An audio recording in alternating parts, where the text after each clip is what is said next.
Secrets of Success from the teachings of Rabbi Nachman from Breslov.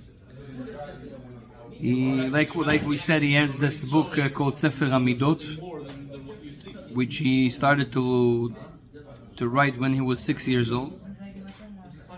And he is basically gathering all the conclusion and secrets that are spread in the Talmud, Zohar, Midrashim, different books of oral Torah, and he puts them in a very, very short sentences in his book. Is it available in English?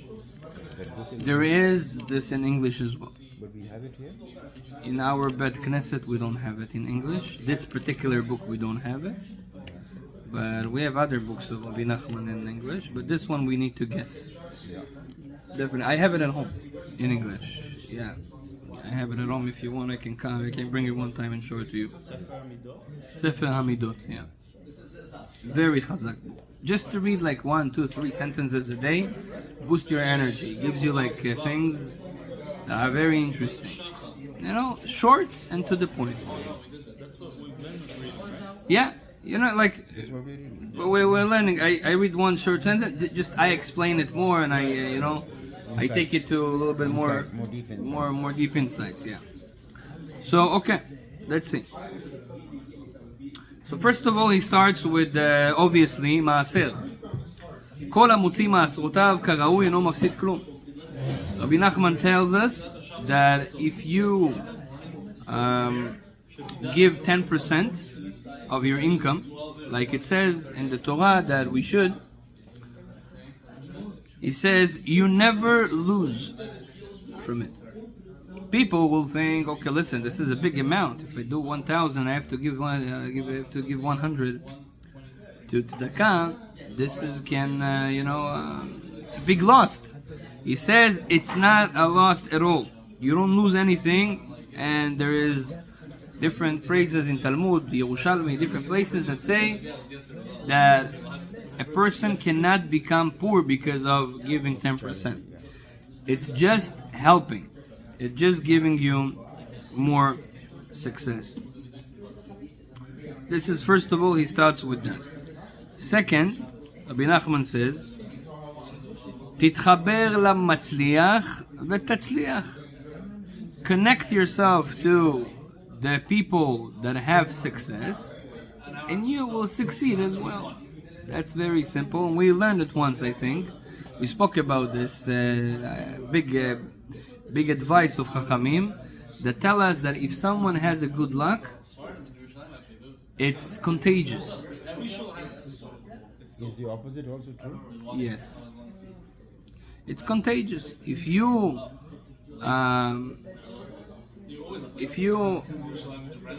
partner with him, you do things together with him, you will see that you become successful as well. That's what he says. You have to look around and see who is doing well. What companies that you can partner with or work with, if they're doing well. Now, what is success? Success means that they are slowly going up. Okay? It doesn't have to be like someone that is even slowly going up means he's successful. It doesn't go down right now. Could be that in 2 years it's going to go down. It means he's not successful anymore. Now it's not a good time to partner with him. The rule is partner with people that have success right now, that they have mazal right now, and you will also get the mazal, get the success. Okay? And he brings here footnote that we learn it from the Talmud, Masechet Psachim 112. תנו רבנן 7 דברים ציווה רבי עקיבא את רבי יהושע בנו והיה משתדל עם אדם שהשעה משחקת לו. So Rabbi Akiva was giving his son advice for life in this Gemara, and he told him seven rules of life. And one of them was this. Rabbi Akiva taught his son and told him, always get close or partner with people that their luck is high. Means that that now they are successful. because it's contagious, as we said. אמר רב פאפא, לא למזבן מיניה ולא לזבון אליה, אלא למעבד שותפות בעדיה.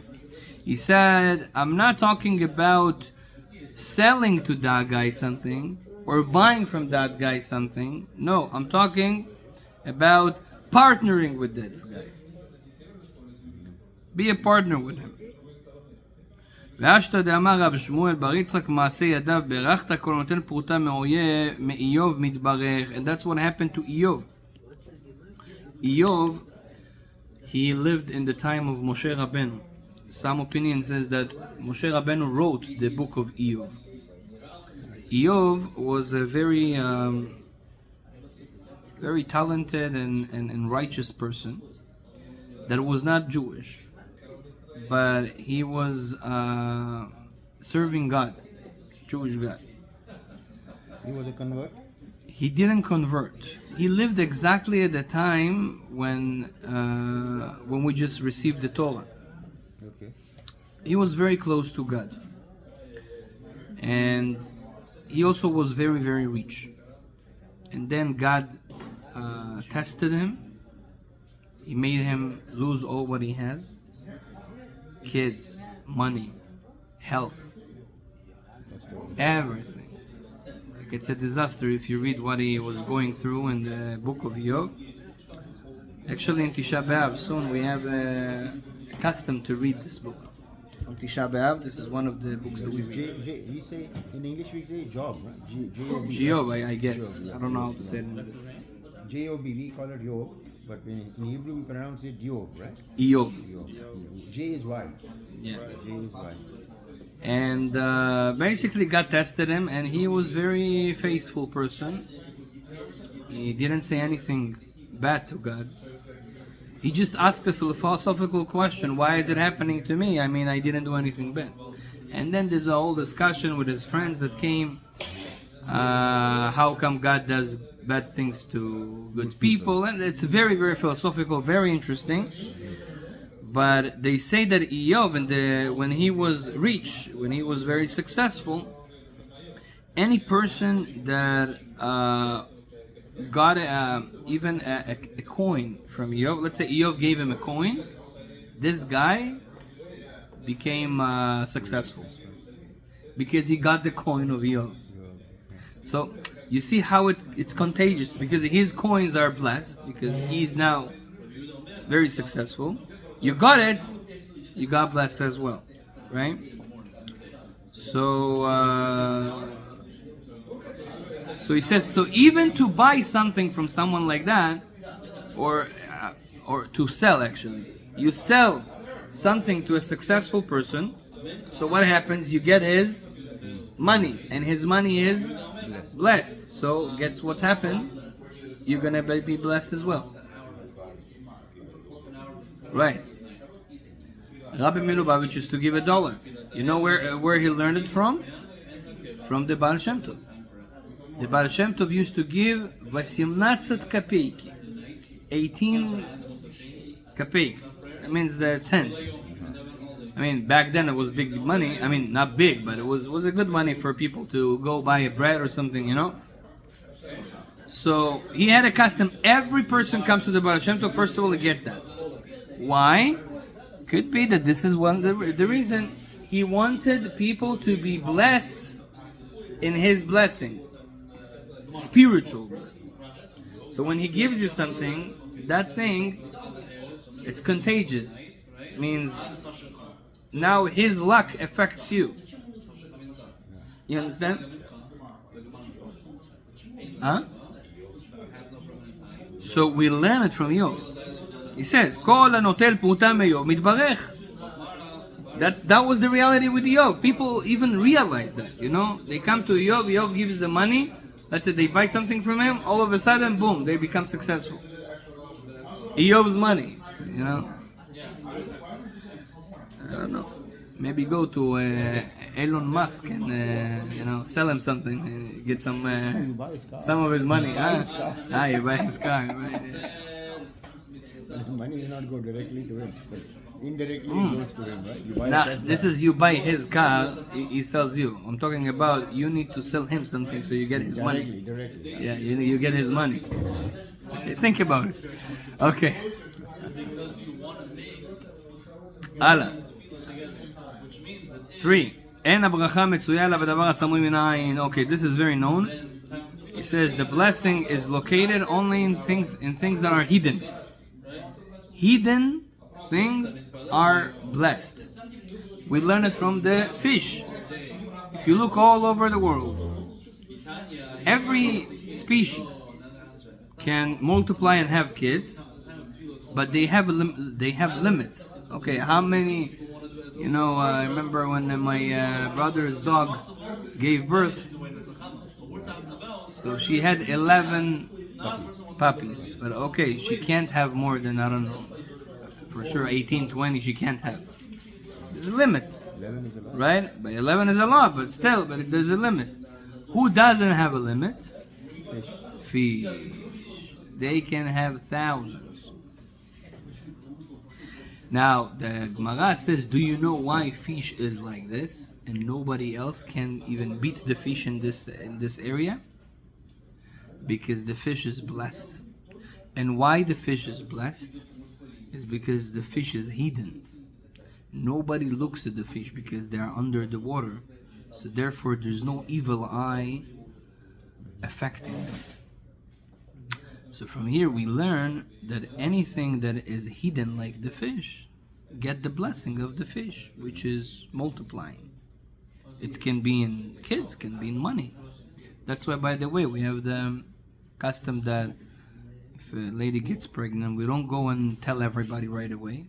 We hide it for a moment, for a certain time, for 3 months, 4 months, as much as we can hide. No, the critical period, the first 3 months. Yeah, why do we And hide then it? again in the 7th month we have to be careful. Yeah, but why do we hide it? What's the point? There's no halakha that says that you have to hide it, but it's coming from this Gemara that we just read, that because we want the blessing to stay, to be there, especially, you know, the first 3-4 months, there is a danger of having a miscarriage. So the less people know, the more blessed it is. Same thing is in a business. You open a new business, you know, you have to make sure that most of the information about the business, how much you make, no, don't tell anybody. Because if you go and spread, yeah, of course, I made 50K this month. Let's check next month what you're gonna have. Why?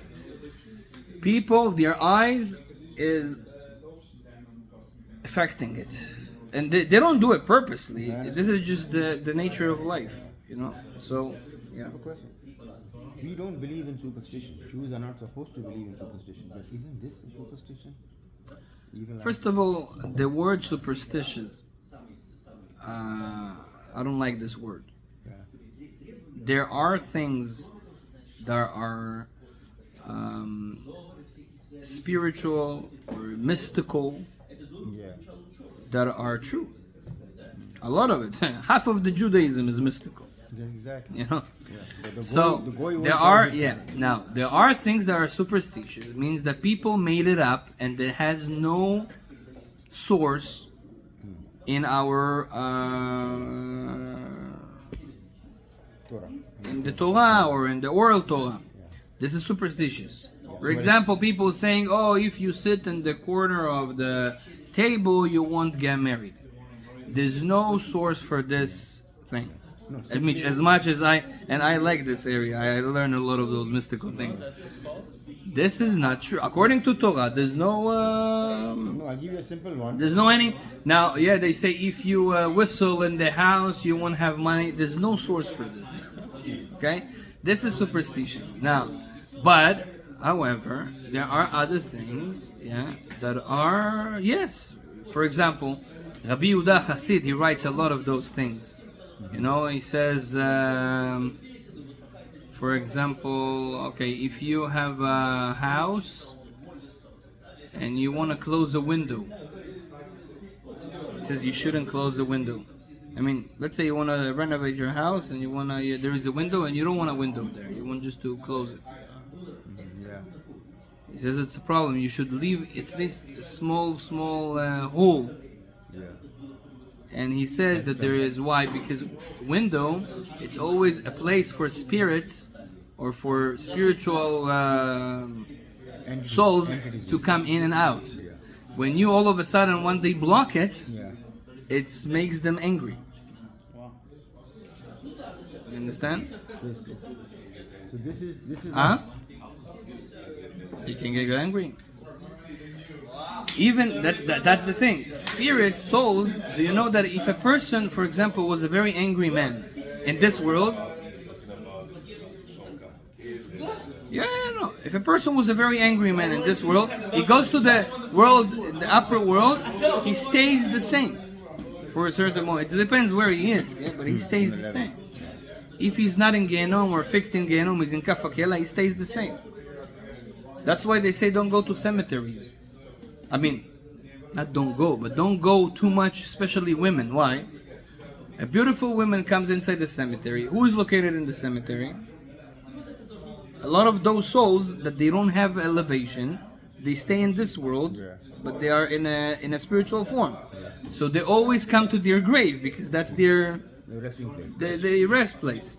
So they are there in the cemetery. All of a sudden, a beautiful lady comes in. Now this guy, let's say he was a Rasha, he was a sinner. All his life was looking at women. He still has this desire even after death. Really? So he's gonna come and look at her and want to be with her. Mamash kacha. But he can't because he's a soul, he's not a human being. And this can damage her. If let's say she's not modest and she goes like, that's why they say women like try to avoid going too much to cemeteries, especially if they're not tzanua, they're not because there are souls that are crazy. You know, it's to understand that you need to learn the nature, the spiritual nature, or the spiritual physics of the world. There is a whole Rabbeinu Ari Shar Gilgulim explains you how everything is structured. You know, what's happening with the soul after death? What is reincarnation? How is reincarnated? There's parts to the soul. Which part is reincarnated? Which part doesn't reincarnate? What happened to those souls that did certain sins and they didn't fix it before? What's going to happen with them after? It's important to know that in all those what you call superstitions, they're coming from that knowledge that we know about the spiritual world, and according to that, we are trying to protect ourselves. For example, in Baal Shem Tov says, don't give a knife as a present. We spoke about it, you remember? Yeah. Also shoes. The last shoes of a person before death, nobody should wear them. Why? It's dangerous. Because still the Malach HaMavet, the angel of death, has a control, has a certain small attachment to those shoes. So you wear them, so you get connected with that, you know. So those things are not superstitious. Those things is we know the physics of the spiritual world. Yeah, there's halachot like this. For example, if something was open the whole night, liquid was open the whole night, we cannot drink it. Why? There's something spiritual there that can damage you. If you cut onion, just plain like this, and you leave it for a whole night, you cannot eat it. It's dangerous. Leave it open, right? Yeah, unless the onion is mixed with something, with salt, with pepper, with salads, with something else, it's fine. But if just onion plain like that, cut without its shell, it's not protected and it's absorbed bad spirits. If you eat it, can damage you. If it has a little bit of the shell on it, it's fine. So there's rules to those things. Same thing as egg. And a lot of people don't know this. There's a lot of things like, do you know that if, let's say, someone, not on you, died in this room, all the water here, we have to spill it. Why? The angel of death was here. Water absorbs spirituality more than anything else. So it could be that his reality, affected the water in the room. We have to spill all the water in the room. Not allowed to drink it. So you say, superstition. It's not superstition. This is things that Torah says that this is we have to be careful from. Water and wine, right? Water and wine. No, it's only water. In this case, I think it's only water. Other liquids are fine. Usually, wine is also very, very receptive, observant. But if the water is mixed with anything else, even little, then you're fine, right? Yes, if the water is mixed with anything, it's fine. Only water, plain. Plain water. And onion that you cut open, let's say it's open, but in the fridge. Doesn't matter. Even in the fridge. In the fridge also. Put it in 100 boxes. Doesn't help.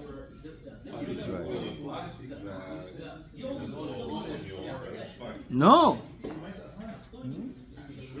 Of course.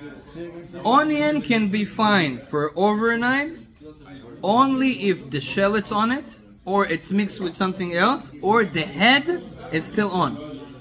You know the head of the onion? Yeah. Is still on. But if it's just you cut it without the head, without nothing, just leave it in a Ziploc, asur, you're not allowed to eat it the next day.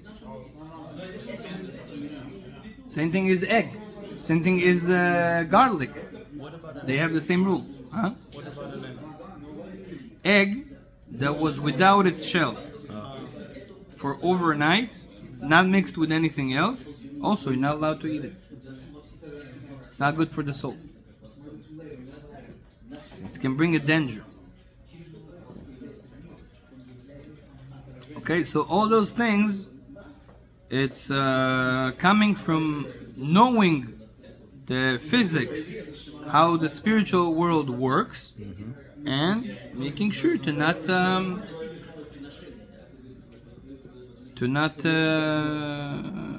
do what's dangerous. Yeah. So same thing is here. When something is hidden from the eye, it's more blessed. So anything you can do to hide your whatever you want to be successful in, it's better. Don't go and tell. It's in general just speaking about what you gain and what you have. It's very, very bad. Keep it for yourself unless there's a need. There's a need to say. You need to make business with someone. You need to tell him about your business, how it goes. Okay, so I have to tell him the numbers. I have to tell him how much I do. But just in general, people ask you how much you do. I do. You don't have to go and open everything and how and. That's general advice. Very, very important. Very, very important. In all areas, not just in money. Yeah? As we said, in kids. I know that even like Persians, they have a minhag. Or other also cultures, they ask you how many kids you have. They say, they don't say the number. Enough. Or they say, how many bracha you have. That's how they ask. They don't ask you how many kids, how many bracha, how many blessings you have. They say 5 blessings. Means I don't wanna say kids, and they say, well, kids. Bracha. Bracha means right away you remember to bless it. You understand? These are Persian Jews? Yeah, Persian Jews. Tell me, would someone like your wife give you an evil eye? Yeah. By accident. You can even do evil eye on yourself. What is evil eye? Evil eye is when you are impressed of something and you connect the success of that thing to yourself or to human beings instead of connecting it to God. So for example, let's say David Pecker bought a new Lamborghini and he came to shul with a Lamborghini, okay?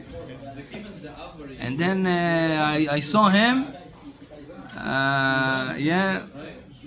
parking in the president's parking lot, yeah, and I'm like, wow, Pecker, what a Lamborghini! Listen, kol hakavod, you are chazak. So basically, I'm impressed of the Lamborghini, and I connect the success of that Lamborghini to David Pecker's knowledge or success or whatever. You give credit to him. I give the credit to him. So basically, at that moment, I just did evil eye to his Lamborghini.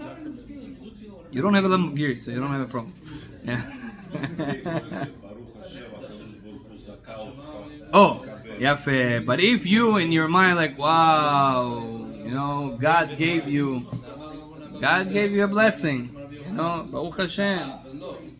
So I give the credit to God, even in my mind. I don't say it, just in my mind. I give the credit to God.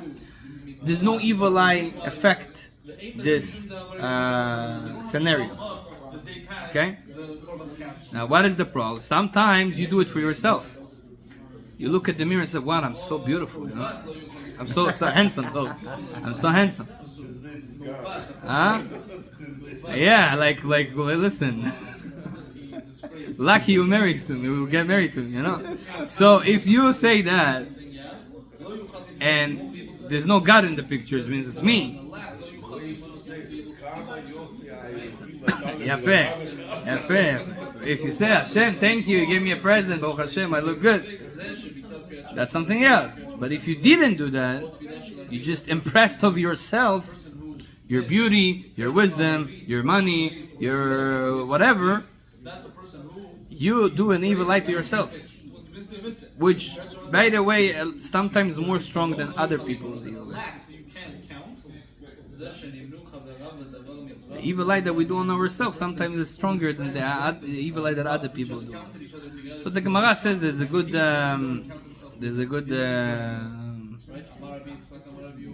like action to do if you want to cancel evil eye that you do on yourself. They say right away look at your left corner of your nose. Okay, with your left eye. You cannot do it with your right eye. With your left eye, look at the left corner of your nose, and he says at that moment it cancels the evil eye on yourself.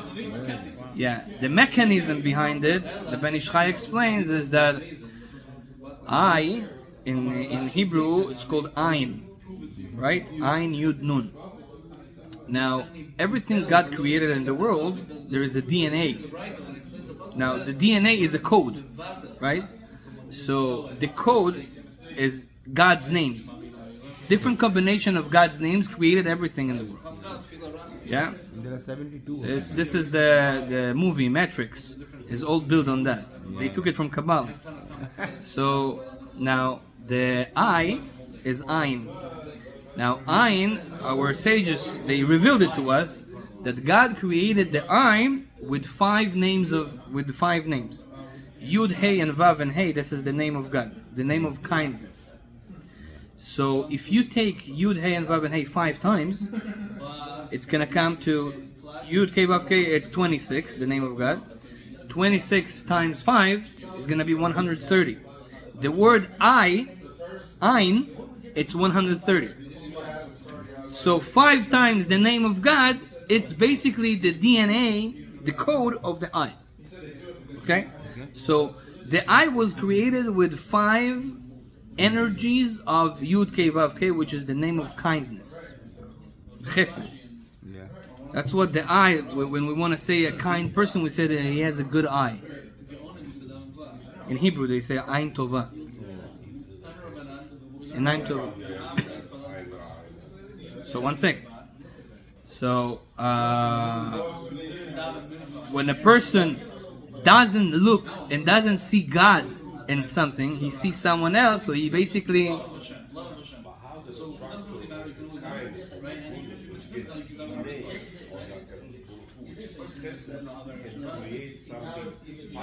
that's the whole thing. If the eye was created with the names, with the 5 names of God, when you in your eye use it for the opposite, to look at how God is not here, He is the one that succeeded. He is the one that did. He is the one. So basically you destroy the eye and you make it the opposite effect and you bring negative energy to that person. Now, When you look with the eye, which is 5 names of God, which is 5 powers of kindness, you look at the nose. Now, the nose symbolizes in Torah, symbolize the opposite, symbolize the judgments. That's why every place in the Torah that it says that God got angry, it doesn't say angry. It says Vaychar af. It says that the nose was squeezed. Yeah? Vaychar af. Always it says the nose was squeezed. It doesn't say anger. It says squeezed nose. Vaychar af. That's how they say. That's how the Torah describes anger. Why? Because the anger, which is power of judgment, is located in the nose. Now, we have right and left. Right is always kindness. Left is judgment. So the nose is judgment, and the left corner of the nose is the judgment of the judgment, which brings evil eye, because evil eye brings judgments. So when you look with the eye, which is 5 names of kindness, on the judgment of the judgment, which is the left corner of the nose, you're sweetening the judgments, which cancel the evil eye. Okay? So this is one system how to... the Gemara says that this is works for the evil eye that you did on yourself. Yes, yes. Left is kindness. Left is judgment. Right is kindness. Okay. So yeah, so this is the secret of being hidden. Being hidden as much as you can, it will be giving you a blessing. Social media is a bad thing. But now, again, it depends what you do with the social media. If with the social media, you spread the name of God, so it's good. You spread godliness. You know, things that are... But if the social media is just to put other people's eyes on you and think how good you are, how successful you are, how handsome or beautiful you are, you just cause, problems to yourself. That's the truth. People don't like to hear it, but that's the truth. You know, there's a lot of stories. A girl got engaged, she got a very nice ring, she put all the ring on the, pictures on Facebook, on everywhere, look at the ring, wow. A week after that, she lost the ring. What happened? Too many people said, wow. They gave you the... Huh? Yeah, let's see. If they upload it, I'll send it. What if it's necessary for business? It's a salesman. So again, okay, you have to put today. If you don't, if you're not on social media, you're gonna have a hard time to, sell things or work. Right? Today, it's very, very. Everything is on the net. Yeah.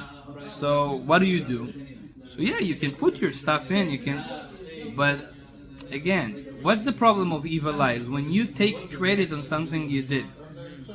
You understand? So avoid showing off, Bekitsu. Show off is bad. Why? Because you kind of showing your success and people think it's you. And this is damage. But when you just, I put my stuff online, go see, this is a good thing. You don't say anything about yourself. You're talking about the item. Fine, no problem. Suppose you're selling yourself, for example, a consultant. He's selling his skills. He doesn't have a hard product. He's selling his skills. You're selling yourself. Yeah. So that, now you're not doing it because you're showing how good you are. You try to tell people that I can help you because I have these abilities. Is that a problem? Make sure to put the name of Hashem there, always. Thanks God, Baruch Hashem. Those words will protect you as much as possible. You know why I'm asking.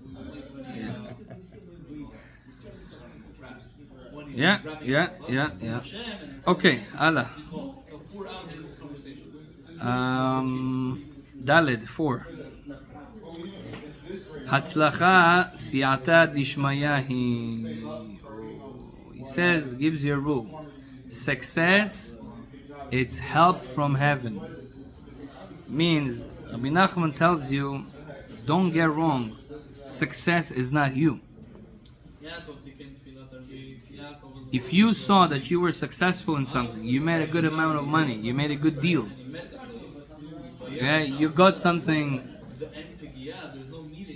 that nobody got. It's not because, oh, you are special, you are smart, you are, it's because God was with you at that moment. And we have to remember that all the time. If we want to be successful, we always have to remember that the success is help from heaven. It means I got help from heaven at that moment. Let's say you're a doctor and you heal the person, you have to understand that this is not me. At the moment, I had siyata dishmaya, we call it. Siyata dishmaya means help from heaven. If you're a good businessman, you made a good deal, at the moment, you had a siyata dishmaya. We have to always, and the more we remember that, and the more we say it, the more blessed we will be. That's what he says.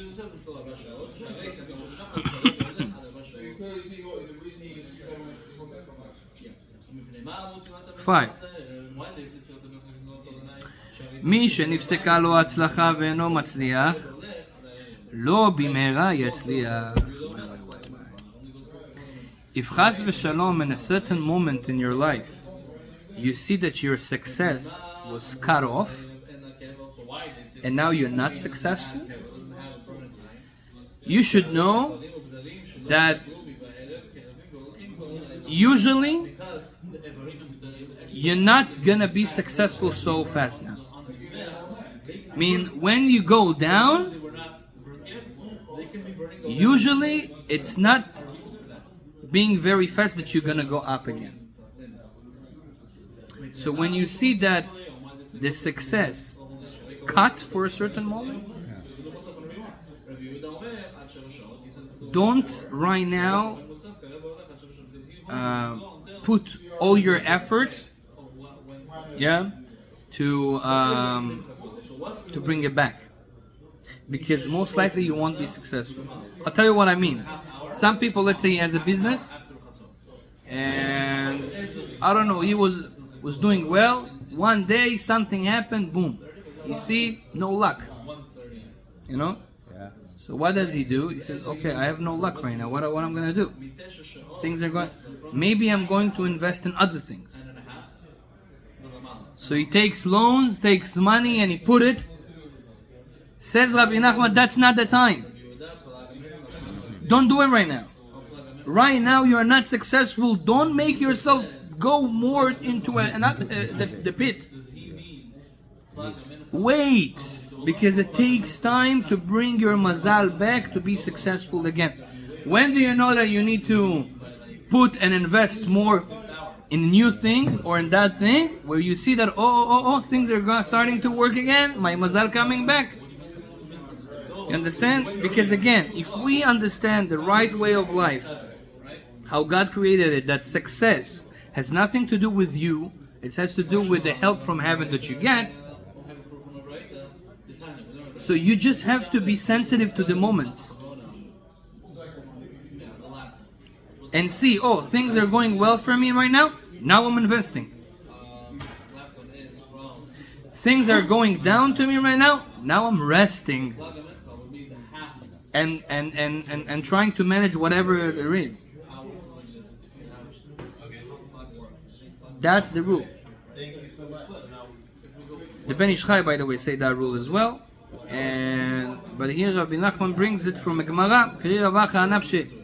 Kol hamerein lo, lo bimera metivin lo. That's a Gemara, Masechet Baba Batra, daf on page 12. He says, whoever from heaven, from Shamayim, they send him a bad luck, it's not changed so easily and fast to a good luck.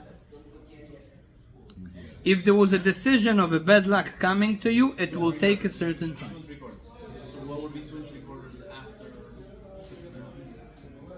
Okay? That's how, again, God reveals the secrets of life to us. He tells us how things works. That's how things work. That's what you see. People that are they lost a lot of money, or now all of a sudden something happened in their business, they're not successful anymore. You don't see after one day, boom, they go up. No, it takes. It's also, if you know those secrets, you know how to. Today people are doing stock market shares. If you see a company that goes down all of a sudden, don't think that right away they're gonna go up. No, it's gonna take them time, because if a bad luck is sent to you, usually, there's always exceptions but usually they're not gonna come up so easily. It's gonna take time. Okay?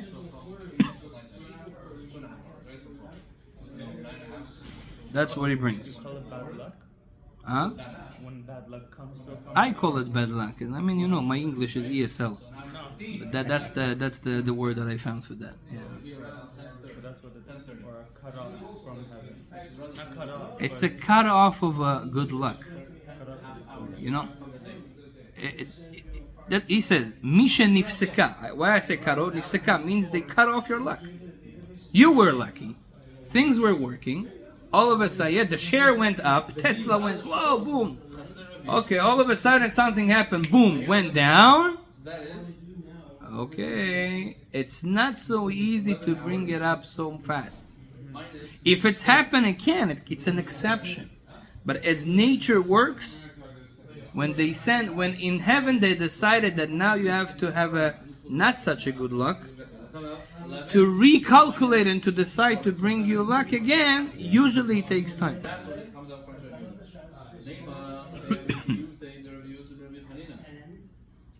Say that it's going to be a question against Rabbi Israel. Why? Okay, what else? Vav. תכף לתלמידי חכמים ברכה במעשה ידיהם. He says, right after a scholar of Torah, a righteous man,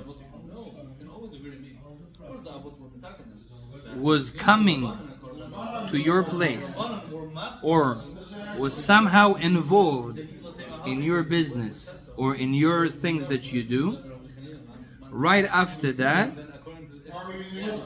blessing comes. Scholars of Torah, righteous people, they have a very, very, very strong energy. Very, very strong blessing. Usually this blessing that the scholars of Torah has, it's called a surrounding blessing. They themselves don't get it.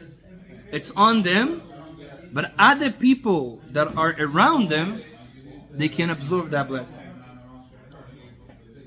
It's like it says about Rabbi Hanina ben Dosa, that was a very, very big tzaddik. It's the Gemara says Rabbi Hanina ben Dosa, the whole world is blessed financially because of him.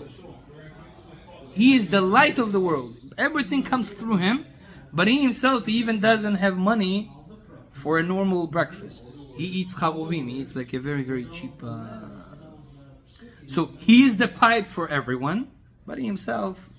He's the source. Yeah. He's the source, but he cannot navigate. But he himself, by the way, he had opportunities. Yeah. One time they made a big miracle for him. Yeah. He was very struggling before Shabbat. He didn't have food, and he was praying to God, and they just from heaven they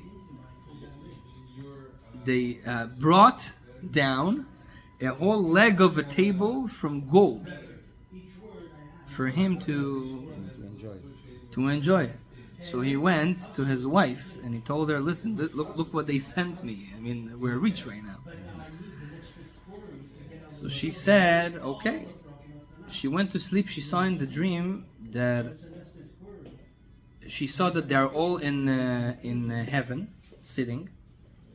And everybody's sitting, all the big rabbis with their wives together, and everybody has golden table with 3 legs. And her table with her husband had only 2 legs. So she told him, listen, I saw this dream. It means that they took from our table in heaven and they brought us here. I don't want it. Like, give it back. I prefer to have it in back in heaven. And he went and gave it back. It says that there was a hand coming from heaven, took it back. And they said that the second miracle was bigger than the first miracle that they took. But this is Rabbi Chayana ben Dosa. Now he was basically the source of all income of the world. Everything came because of him. But he himself didn't get to now. So what happening when you have a rabbi or a tzaddik or a righteous person coming to your home, right after he leaves, blessing stays there. Can be that all your mazal can change only because of that guy. I don't know, someone comes from Israel, you heard, okay, I want to host him. He comes to you, sleeps at your bed. All of a sudden he leaves, you see your business going well, things are... Why? The guy just blessed you. It says, after Talmidei Chacham, techef means right after the righteous people are passing in your place, you see blessing. You understand? Rabbi, excuse me. Yeah. B'ezrat Hashem. Hashem will succeed you in everything you do. So this is the Sgula, big thing.